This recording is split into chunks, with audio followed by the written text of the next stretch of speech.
ka thu soi mi lo ngai thlak sak thin tu u le naw zong zong te lalpa iso Krista mingin chi bai ka buk le che u ron chun zom mai thei tu ra ka in be sei Hremhmun Meidil Chanchin Bible Zirtir dan then ni na karon record thei ta chawa mi lo nga hel sak tu zong zong te chunga lom thu ka soya rong bol na peng khang khang awanga karon chun zom thei lok lo awangin poi ka ti em ani kan soi lok ang khan tun tuma then ni na hian Hremhmun Meidil soi na atana Bible in a man a tong kam thumalte kan zir ho don ania Bible a hian Hremhmun Meidil soi na thumal pali kan hmuh chung te chu SHEOL ti te Hades ti te Gehenna ti le Tartarus ti te an ni a chung thumal pali te chu tum khata zir zo vek tur chuan video a sei deuh dawn awangin tun tuma hian ama sa pahnih te SHEOL le Hades ti te kan zir phot dawn ani then khatna kan soi to ang khan Christian te zinga Hremhmun Meidil chung changa ngai dan chi hrang hrang a awm awangin ngai dan i lo nei sa te lo da thari turin le Bible atang chawran soi tur kani angin Bible soi ani phot chuan pom thei tura thinlongin ngai tlom taka ngai thla a trong tai na nen lo zir turin in zain ka somin ka nge non le du chewani then khatna kan soi tak nen te nen khan kan thun zom thiam theina turin tlem han thlir non le lok ka du a ama sa in pathian thu thiang lem chiarin i lo ngai thleng u zona le ka thon pakhat a bungli chang riat pathian chu mai na ni zoli zermia bungkwa chang som ni pali keilal pa hi ngil le na te rel dik na te fel na te he le mang thin tu chu kani a thu kan chiar lalpan kan zatan mal som ro se amen tuna kan ngai thak tak Bible chang pani ta ka then khatna po kan chiar to a tun tuma then ni na po hian kan in nga na pathian thu ani le tho don ani Zohanan pathian chu mai na ni ti min khila zol Jeremia in pathian chu rel dik na pathian ni ti min khil ve boka khang pathian ni na patni mangai na pathian ani na le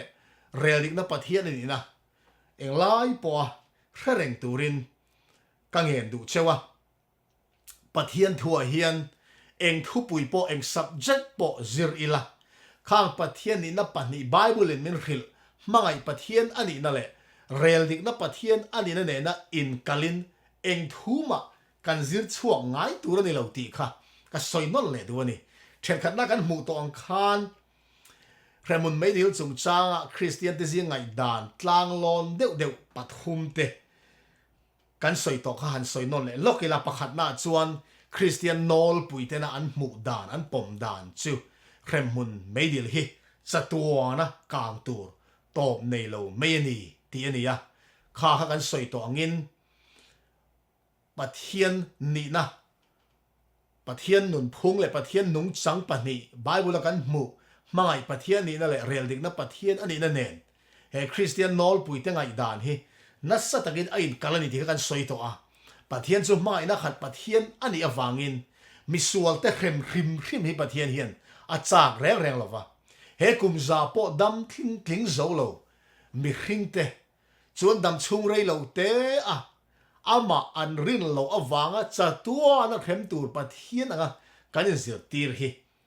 a hlawom em pathian ni na dik lo taka pu na ani tlat mai ni mangai pathian ni na nen nasa takin ain kalani ti kha kan khriat non le ka duwa chu ba ka rel ding na pathian ani na nen po Hremhmun Meidil hi chatua na kang turanga Zirtir na hian pathian rel ding na pathian ani na nen po ain kalani pathian le ka bu thiang limin pathian chon mitin an thil ti ang zelin ro a rel sak don ani ti min khila kha then khat na po kan siarin kan soi to ni kha thil ti ang zel ro rel tur pathian chuan chandam lo zong te ang khatin chatuanin top ni reng nei loin Hremhmun Meidil pangin khrem tang sala reling na pathian engting ani thei tong a thei to lo ani chuwang chuan kha kan khiat non le atana poimo maya tin ngai dan panina sil fai tu Mei ti Zirtir na po kan soi to angin he ngai dan pom tu te chuan Hremhmun mi sualte chu Hremhmun Meidil pathian hmanga an sual zong kang fai vekin an vain a chan chuang a chan dam na pevek don mi hring zong chan dam kan ne vek don ani ti an Zirtir ani chu po chuan pathian nung chang a reling na pathian ani na aron kal vele ta thawh mai ni ti chuan pathum na kan soi ngai dan pathum na kan soi ta ka kha Hremhmun Meidil hi kang ral tu mei ani sual le mi sual zong Hremhmun Meidil mangin pathianin a hal ral vek don ani ti Zirtir na hi Bible ne in milber ani thu kan soi to a mangai pathian mangai na khat pathian ani awangin he ni reilo te dam mi hring te hi chu an dam chung reilo te a ama an rin lo wanga chatuana khem tur pathian ani thailo mangai na pakhat khat pathian chuan mangai na khat pathian chun chu tiang chu ati don lo ani ti pathian le khathu tangin kan hua chu then thum na then li na pathian khoi na zara kan zir chho zel tura aron chiang to don ani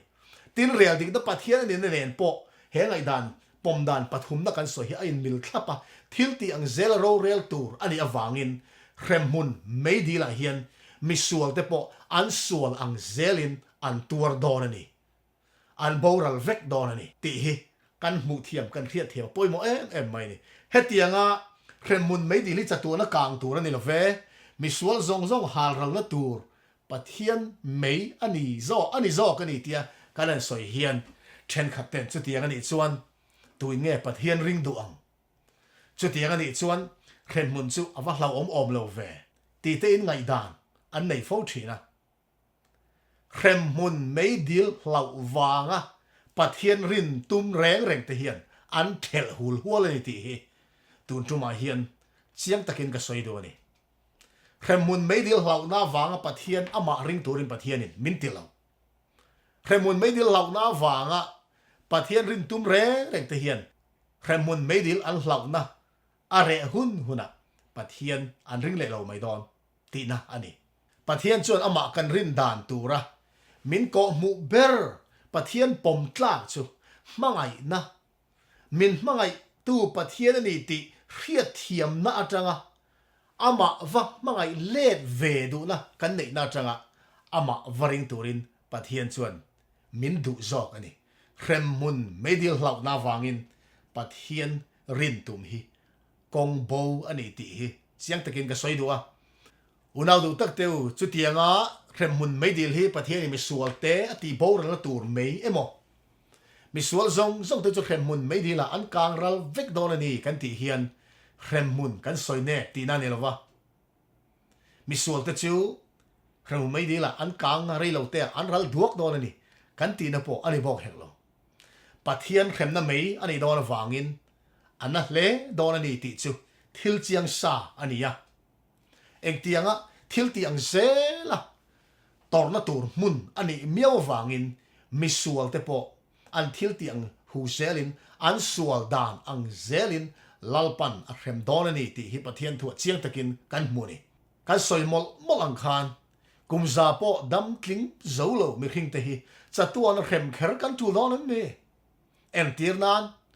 kumza dam ringlo mi sual Hremhmun atla chu kumza ve Hremhmun Meidil tur don sala atok viau lo mo kumsom nga mi ni thi mi sual chu Hremhmun Meidil la chuan pathian Hremna kumsom nga ve chu kang mai rap tha tak chu tur don oni tang sala atok viau lo mo unau du tak teu mangai na khat rel ding na khat kan pathian hian mi sualte Hrem hi atum ber ani lo ti te hi kan riat thiam avan poimo em America rama po hian thalai nula le tlangwal pathian ringlo pathian om ringlo an tam em maya chu nula tlangwal thalai rual te chu pathian om an rin lo na chan an zo an chana tam ber jing me chu chatuana ama ringlo mi te chu chatuan in top ni reng nei lawin Hremhmun Meidil a hrem don ani tia kan zir Christian nol puitena kan Zirtir na hi an pom theilawa chu tiang pathian chu mai pathian an theilawa chu tiang pathian chu chibai ka bu peilo an ti tol mai ni tu lai khovela ATS kan ti pathian om ring lo milar tak pali te zinga khovel hiat lo tak Richard Dawkins support khan hetiang hian alo soi ni atong kam le athuzia kan lak chu na te screen kan huang hian karon da chua ka Mizo tongin karon chiar nge ilo selen na bo ruak le inu le pa te Zirtir tu te le pui thiam te Zirtir na ten misual te chu Hremhmun Meidila an kang ani ti rin na a khruai cheni chuan chu thil ti ain thu soi hian rei tak dai le chiat na thlen thei ngong thalo tak anei ti oi tu chiang tak ani ti in alo soi ni tuna kan chiar chuata ang khan Richard Dawkins a chuan Christian tam bertena Hremhmun Meidil kan Zirtir dan hian mi hring nun ati chena sa hleni ti a hmu dan alo soi chuaka engwang takin nge Richard Dawkins a hian pathian om alo rin lo ti chu kan khachia lo na chungin tuna athu soi ta ka tang khan pathian arin lo na chan te zinga Hremhmun Meidil kan Zirtir dan tik lo hi atelani ti ro chu phat rual ani lo ti hi kan khria ka duwa ti chuan evolution theory pa ber Charles Darwin a point hetiang hian Hremhmun Meidil chung chang a hmu dan angai dan alo soi ve bokani a thuziak atong kam le thulak chona te kan huang hian yam zo tongin siani lo ngai thleng u Bible thuziak in tlong tlam tak atar lan ni nge yalang a ring lo apiang te kapa ka u le ka thian tha zong deu tho te telin chatua na Hremna tuar tu ranga Zirtir na hi ani tak don chuan min Christian na hi adik nge ani ti an be se na tur chan ka mulo he Zirtir na hi an chedong tlak ani chatuan Hremna tuar tur ama ring lo zong te chatuan in pathian a Hrem don ani ti Zirtir na hi atak tak ani don chuan Christian na hian tu man be se tur an nei na ka mulo ni alo ti ve tok mai Richard Dawkins sang tho khan Charles Darwin a po hian pathian rin lo na chan le evolution theory aron mu chhuak na chan tam tak na zinga Hremhmun Meidil chatua na kang tur kan Zirtir na a pom thei lo na hi a tel ve ni ti kha kan mu thei le bok ni chu chuwang chan unaw du tak deu tu lai khovela kan soi to ang khan pathian om ring lo ten pathian om an rin lo na chan le pathian an rin thei lo na chan zinga Hremhmun Meidil kan Zirtir dan ding lo tak mai chatua na kang tur kan in Zirtir na hi a tel tlat maya he Zirtir na Hremhmun Meidil mangin pathian in misualte ama ring lo te chatuanin a hal don ani a Hrem don ani ti Zirtir na hian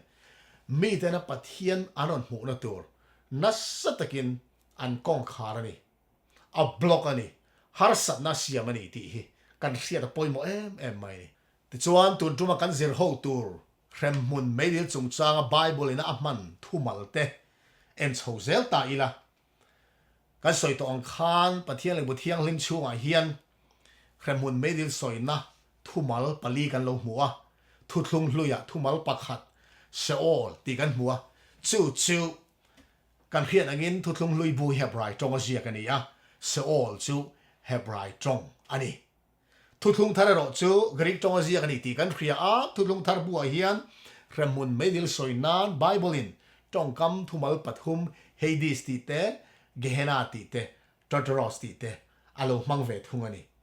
ti chuan thuthlung lui bu en masata ila thuthlung lui bu Hebrai tonga Sheol Hremhmun Meidil soina thumal Sheol ti hi voisom ruk le panga chia alo oma chu English Bible lelin rang zinga arin ber pola kan ngai King James version chuan chithumin alo le lingklat mai ni Thlan grave ti in voisom thum le pakhat alo da a Hremhmun sap tong in hell ti in voisom thum le pakhat bok alo le linga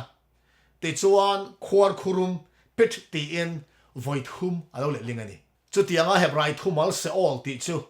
tong kam chi rang chi thuma an lo le lin tak awang hian chi tak le ngun thuk taka zirlo te chuan Hremhmun Meidil chung chang Bible Zirtir dan an riat thel pha ta re ngani chuang chuan tun tuma kan zir lai hi apoi mo tak zeta ngun taka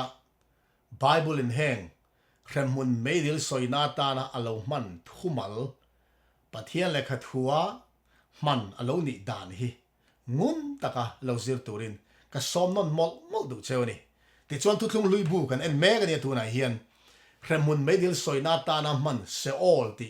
thu thlung lui Bible kan mu masak berna ilo chiarang Genesis bung som thum le pasari chang som thum le panga tin afapa te zong le afanu te zong chu ama thamuan turin an thova nima sela ani chuan thamuan adu lova lusun chungin thana ka fapa ne na chuan kaliam don ta e atia ti chuan apa chu ama ngain atap thina tuna kan Bible chang chiar chu ta kha Josepha uten Josepha chu sai da se hlum ta e tia an pa Jacob ne na an varhil tuma Jacob thu soini ti kan riat theu karinga kan chiar ta kan khan Jacoban lusun chungin thana ka fapa ne na chuan kaliam do ne atia helaya than tia Mizo Bible kan man tlang lon ber le lin hlui bera hian than tia da ania English Bible King James Version apo than ti thawa da ani helaya than tia le ni hi Hebrew Bible SHEOL ti ani tlat mai kan soita kan he Bible chang hi Hremhmun soina ta na Bible na atong kam man SHEOL thutlung lui Bible SHEOL kan mu masak bernania chu SHEOL chu kan ngai thak tang khan Jacob tha tu bul Jacob chuan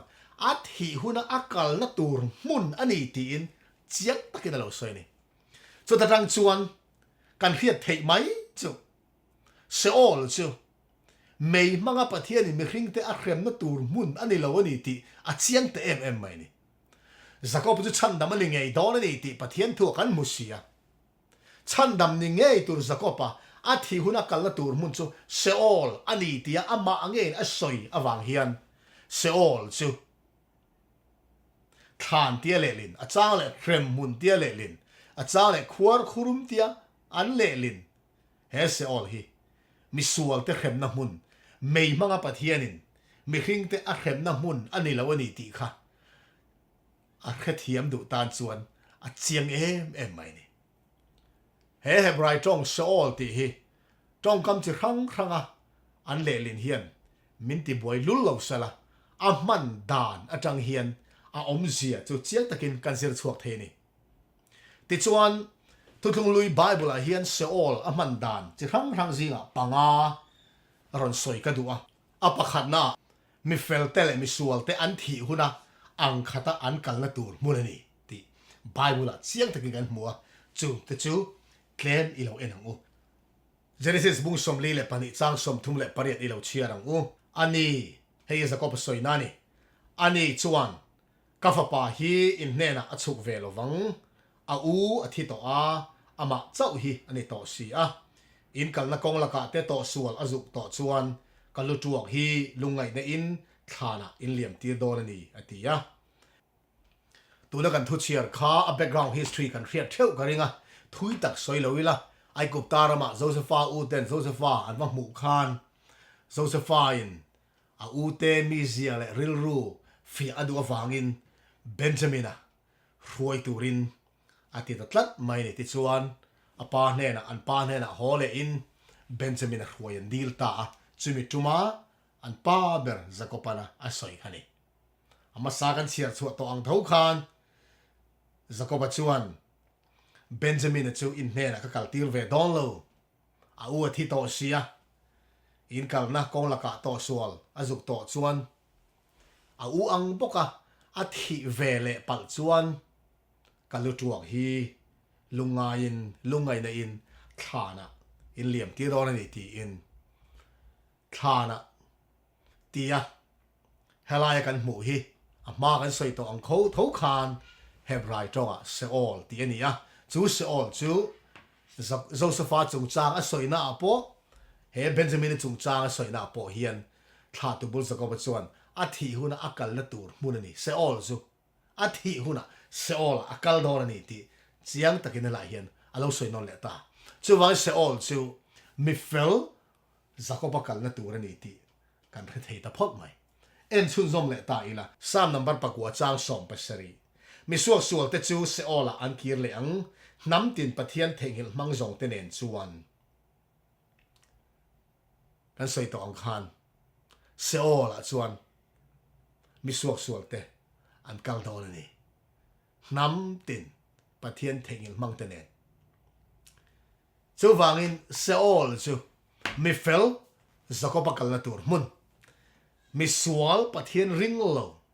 pathian thengil mang ho kalna tur mun po Sheol le thon ani thon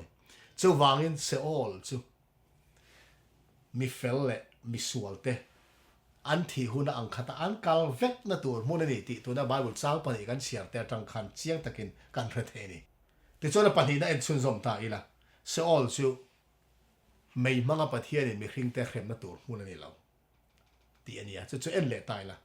zo bung som ni pakhat chang som pathuma an ni te chu nei nung takin an khorala Sheol chon thamuang takin an liama mi sual chandam ni lo te po Sheol chon thamuang takin an liam don a chan chu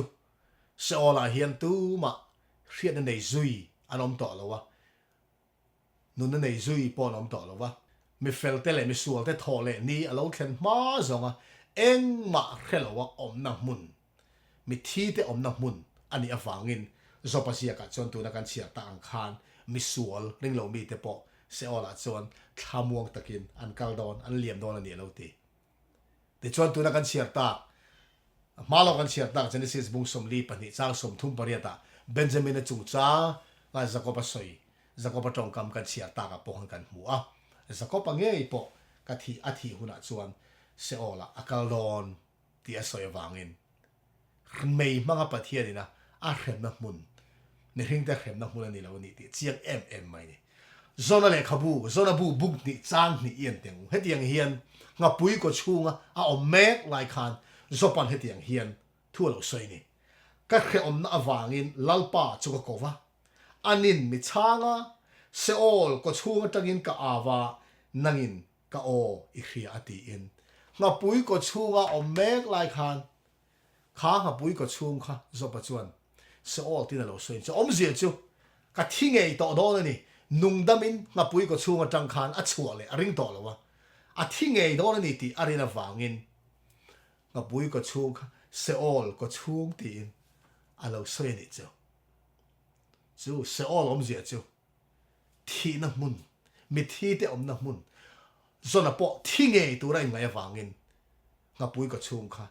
Sheol ti in alo soi ni helai Sheol hi Mizo King James Bible chuan Hremhmun tin alo le ling le ta thowa trong kam chi khang in le ling ma se atum hi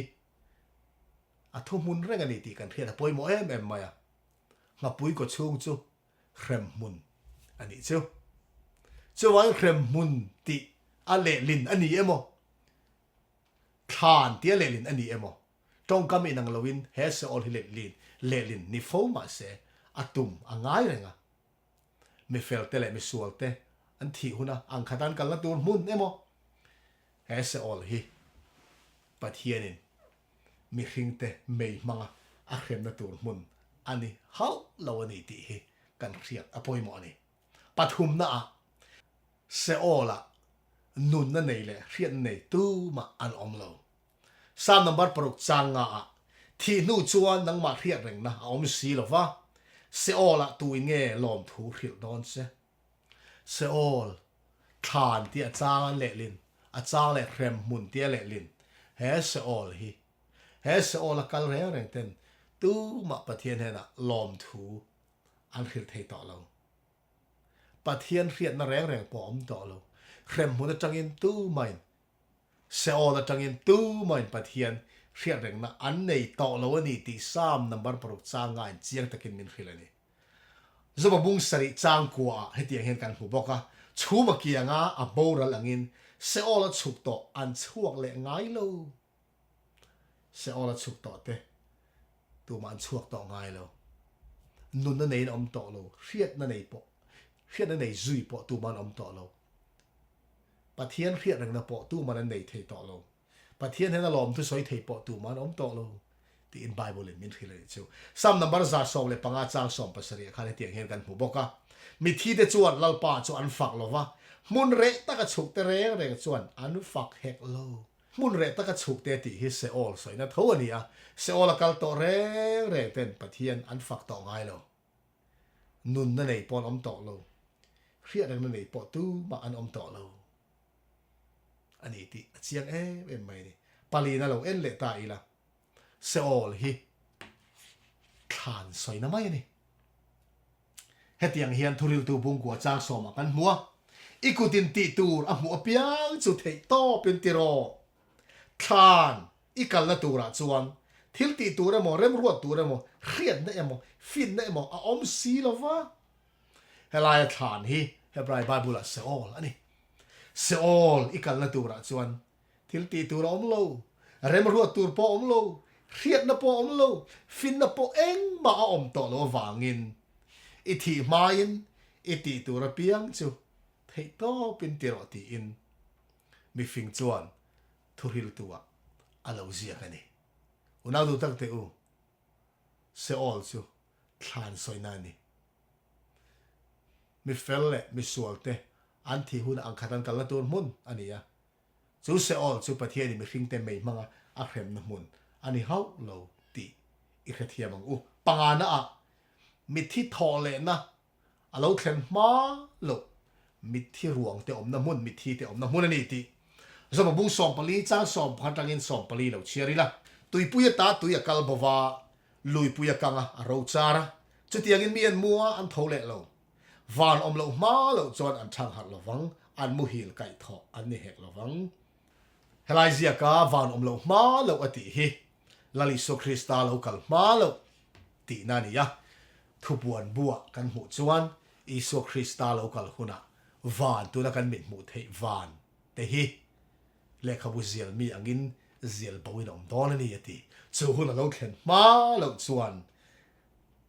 ตูมาอันทางหักดอนเราอันเราตีที่เฮียนอิเชียร์สมเสลังเซโอละจวนมีถูกรูเตละอิทินอุเรมาจูมีถูกรูเตละหุ่นบีกมีรวดสกินมีเครื่องเตละมีอธิจวนอันนุ่งเลี้ยงนี่กะหุ่นรวดช่วงฮิจวนกะงากังกะชวนนะอันเข็นแข่งินตีอินเซโอลจงจางเฮลายโซปาเซียกะกันหัวเฮียนเซโอลจูมิทีเตอมนาตูร์มุนอิโซคริสตาโลกัลเลมาซงมิทีทอเลนะอันโลเข็นมาซงมิทีเตอมนักมุนนี่ตีให้บาบุจางเฮียนเจียงตะกินกันหมดเฮนี่ตัวนักการสอยตากเต็มเงี้ยนานเฮทุยก็ต้องด่าชั่วกะ Interpreter's Dictionary of the Bible volume ขัดนะเพ่งจะสริสมเรียดปริยนาส่วนเฮตียงเฮียนอาลาวินเซียกันนี่มิทีเตอมน้ำมุนเซโอลฮีทุกทุงลุยคอยลายอ่ะมาอินเรมน้ำมุนเอโมอินสอยสักน้ำมุนเอโมอ่างไงอันนี้เราเรมมุนอินเรมน้ำมุนอ่างไงดานฮีHellenistic ho hun atanga zoi aron om chanania Iran ho ngai danin akai khuai emo at hunun na changa ron om chan ani melani ti in alo soini unaw du tak te u thumar khuai kang en tak chewang khan he kan sir lai hi apoi mo ema wangin ngun taka sir turin ka somol mol du chewa pathian thu a thu pui chi rang rang te in thun zom vek ania wanginทุปขัดเรียดสวลเฮียนทุดังดังเรียดสวลน่ะมินไก่ครวยลุเซลวังอินปะเทียนทุยดิกตักกันเรียดอัดจูตักเมวนี่อปอยโมเอวังก็สอยนนเลดูเซโอลจูขานตีนโมเรมมุนอังกฤษตรงอินเฮลตีนโมเลลินนิโฟมาเซทุกลุยไบเบิลบุปุ่มปุยเซโอลมันละซงวอยสมรุกเลปังอาเตเฮียนเซโอลจูปะเทียนินมิคริงเตไม่มังอาเข็มนะมุนอังอินไว้ขัดมาอาศัยง่ายแล้วนี่ที่เรียกที่อปอยหมอตักเสร็จนี่ชูวังชวนเซโอลชูจะตัวนักกลางตัวไม่สวยนะอันนี้แล้วอันนี้ที่จ้าตากันเรียกกันด้วยที่จนทุกทาร์ละมากายตาอีละทุกมันรวยกันสวยตาอังคารทุกทาร์ไบเบิลที่กรีกจงอาเซียกันนี่ยะ Hremhmun Meidil soina Greek tong kam pathum Hades ti te Gehenna ti te Tartarus ti te kan hmaa heng pathum te zinga hian amasaber Hades ti hi kan en chunzom don ani thuthung thar bu Hades mandan kan soi kan en ho malokin Greek thuthung lui bu a Hades mandan soi masak atha in ka hria chu chuan thuthung thara Hades omzia po min hriat thiam tir don ani tuna Greek thuthung lui Bible kan ti kha thuthung thar bu te lo pian chuang ma kum zat hum borvela khan thuthung lui Hebrai Bible atang Greek tongin thuthung lui Hebrai Bible Greek tongin an lo let linga chu alam toin LXX tin an ziak thina Roman number somsari soinania mithiam somsari rualin Hebrai tonga tangin Greek tonga an le lin nian thiata wangin LXX tia zia thin Septuagint tia ko alo le tani chu Greek thuthung lui Bible a chuan Hades ti thumal hi voiza lai mai kan lo hmua atlang pui thu in Hades ti chu Hebrai Bible thuthung lui bua Sheol nen khan thumun chen an lo mangani Hebrai thuthung lui Bible a Sheol ti zong kha Greek thuthung lui Bible a chuan Hades ti in an lo da deuh vekani chu wang chuan Hebrai a Sheol ti le Greek tonga Hades ti chu thumun ani ti kha kan hriat thiam masak apoimo ani ti chuan thuthung lui Hebrai Bible a Sheol mandan kan soita chinga te kha thuthung lui Greek Bible a Hades an mandan alo ni vele chia bokani ti chuan thuthung lui Greek Bible a chuan Hades chu mi felle mi sualte an thi hun ang khatan kalna tur hmun angin manania apahni na Hades chu mei hmanga pathianin mi hring te Hremna tur hmun angin voi khat ma soilova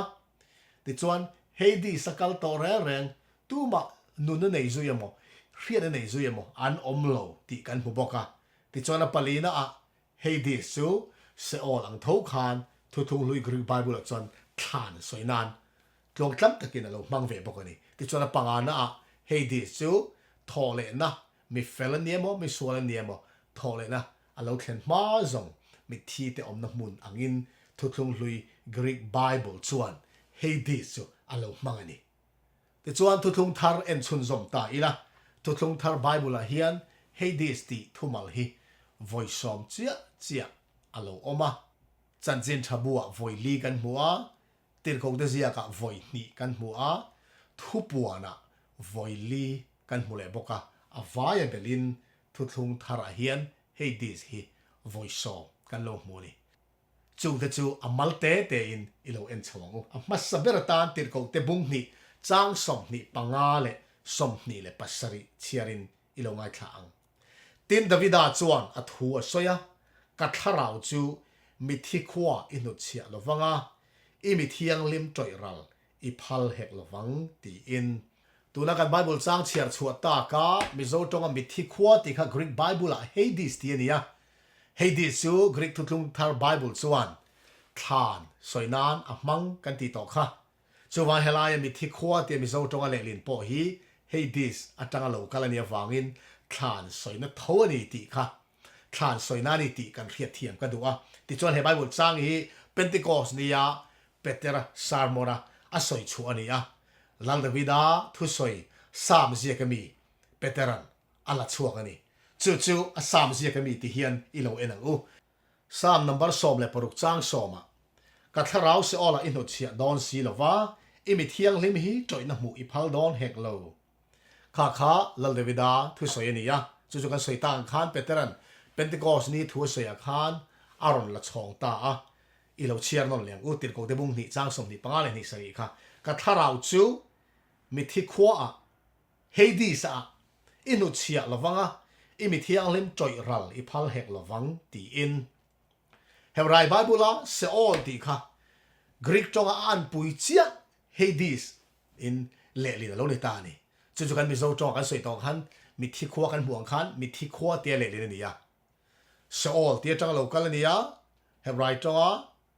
Sheol chu Greek tongin Hades tia le nia chu chu Hades chu Mizo tongin thu thung thar bua hian Mitthi khwa tin alo le ling ta chu thlan soina ni Hades chu SHEOL ang thowa thlan soina ni ti kha ka soinon mol du ni ilo chiang som zel u petera thu soi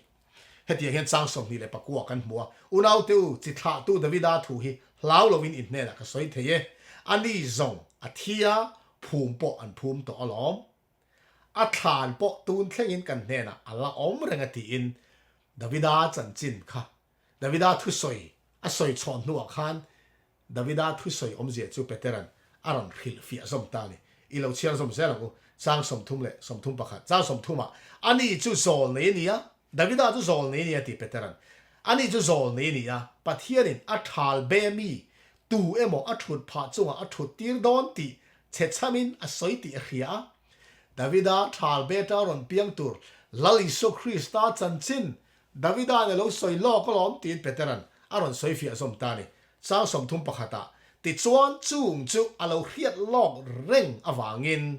Christa thole tur thu a soi ni Mitthi khwa a nu chia in om hek lo a ruang pok a troi hek lo ti in Davida khanama Chanchin soi angin alo zia ka ma se peteran chu aron khil fia ta a Davida nama Chanchin soi na ni lo ve a thal be tanga lo piang tu chandam tu lali so Christa Chanchin a soi na ni ya Iso Christa chu a thole ngei don khana Mitthi khwa a zalma se Isua ruang a toi ral don lo khana tangin Mitthi khwa tangin alo thole don ani ti Davida in alo soi lo ka ni ti in peteran Pentecost ni ya alo soi ni chu wangin Hades chu lali so Christa ngei po athia an phum na hmun ani awangin Hades chu eng tiang ang po in trong kam chi rang in lelin po lo ni ma sela cha tua na mei hmanga pathian in mi hring te a Hremna tur hmun ani lo a Hremna hmun ani lo ti a chiang ani chu tiang kan soi fia chu kan pom lova Hades chu engoma changa Hremhmun hel te lelin ani awanga chu Hades chu cha tua na pathian in mi sualte a hala tur hmun anga kan pu don ani chuan kan ngai don ani chuan Iso Christa ruang po kha chu hmuna chuan pathianin a hal ve don ti na alo le don ani chu eng ti kong ma thil ni thei ani lo wangin Hades hi chatuana pathianin mi hringte a Hremna hmun mei hmanga Hremna hmun ani lo ti kha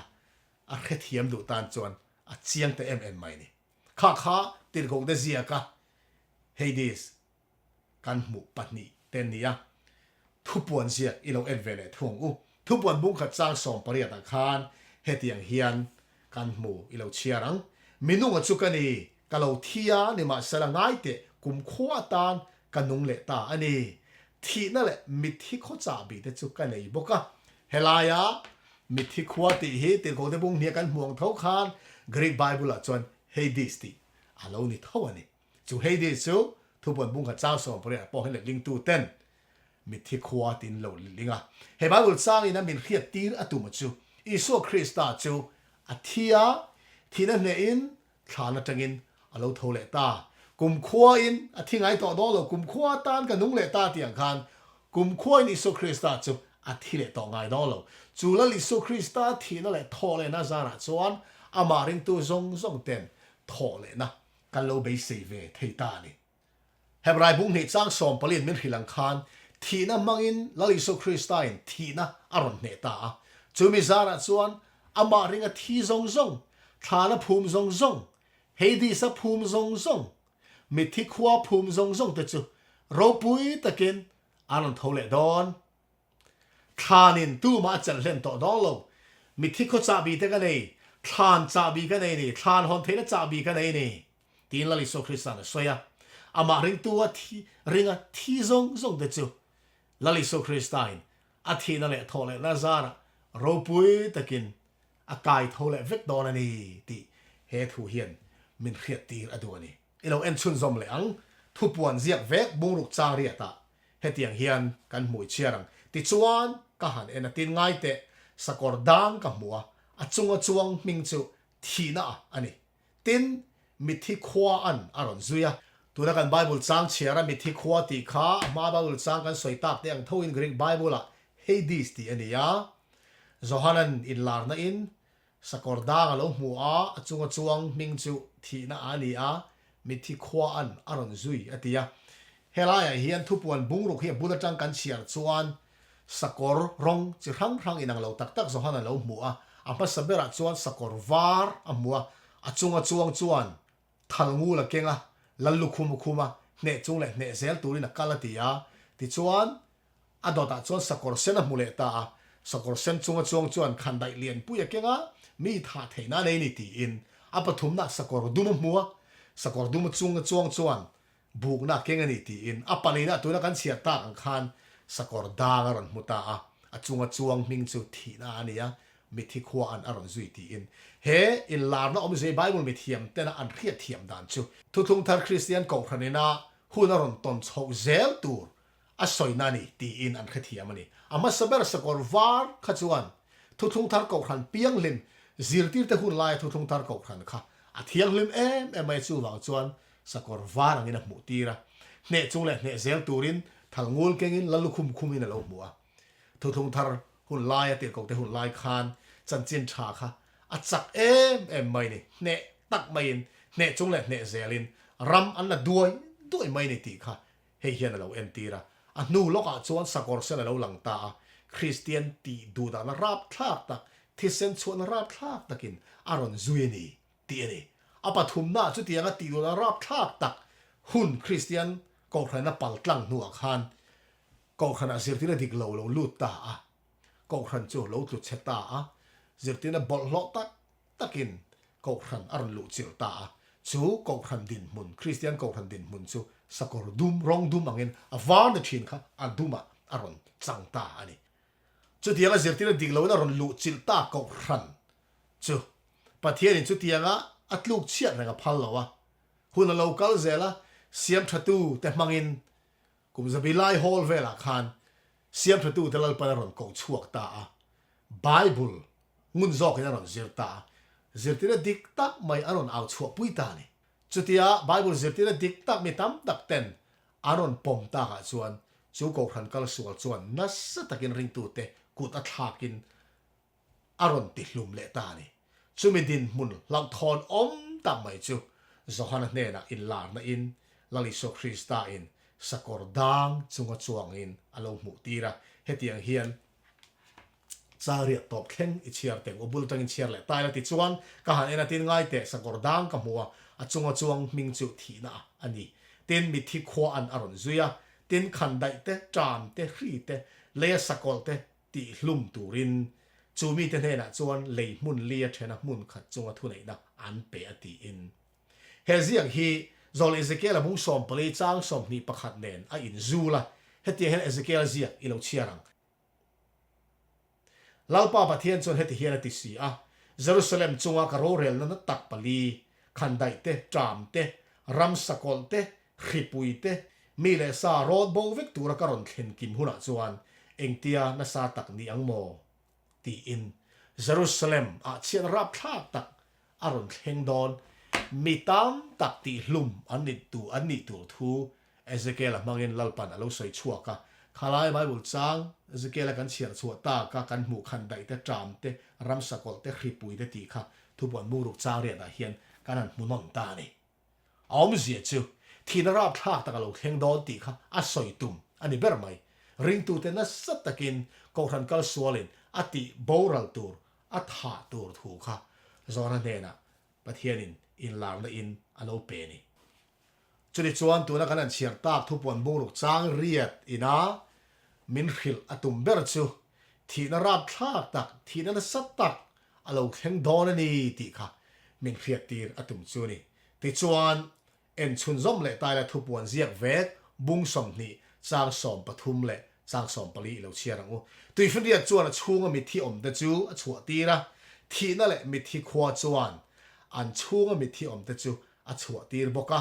ten mitin an thil ti ang zela rel sakin an om ta ten thina le mithi khwa te chu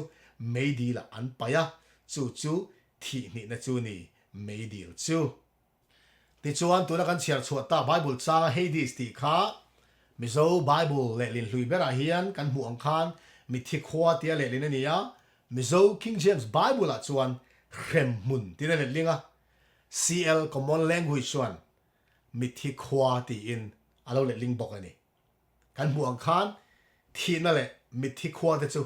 Meidil an pai ni chu thi ni na chu ni Meidil chu ti in he tong kam thi ni na ti hi thu puan buak voi thum kan hmuwa mi sualte khovel to pa Hremna an tortur an thi hlen na tur soina ni azia kan sia ta ang khan thi na le Mitthi khwa te chu Meidil an paya ti in kan hmuwa awmzia chu thi na to lo mi sual zong te Meidil hmanga pathianin a hal ral vek nuwa chuan thi na to don lova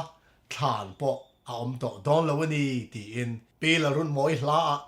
thi na nge po a thi ve to ang alo ti ang khan lalpa pathianin Meidil hmanga mi sual zong te a hal ral vek huna chuan thi na a to don lo ni chu wangin Meidil chu thi ni na cha tuan thi hlen na boral na ani awangin thi ni na ti in Bible min lo khilani khang tu na kanan chiar chuata tir kok de ziar le thu puan sia Hades kan mu zong te kha SHEOL omzia kan mu tang tho khan Hades chu mei manga pathian ni misual te cha tuana Hremna tur hmun soina ni lova Mitthi te omna hmun Mitthi te phum ani na hmun thlan soina ni ti kha kanan chiar ta ka tang khan chiang ta kan lo khriat ka du ani ti chuan a top na tan chanchin tha zia ka Hades kan hmu te ilo en liang u mathai bung som le pakhat chang som ni pathum le ni li ilo chiarang nang Capernaum van thleng in choi moi ini don emni Mitthi kho thleng in izuk kaldon asin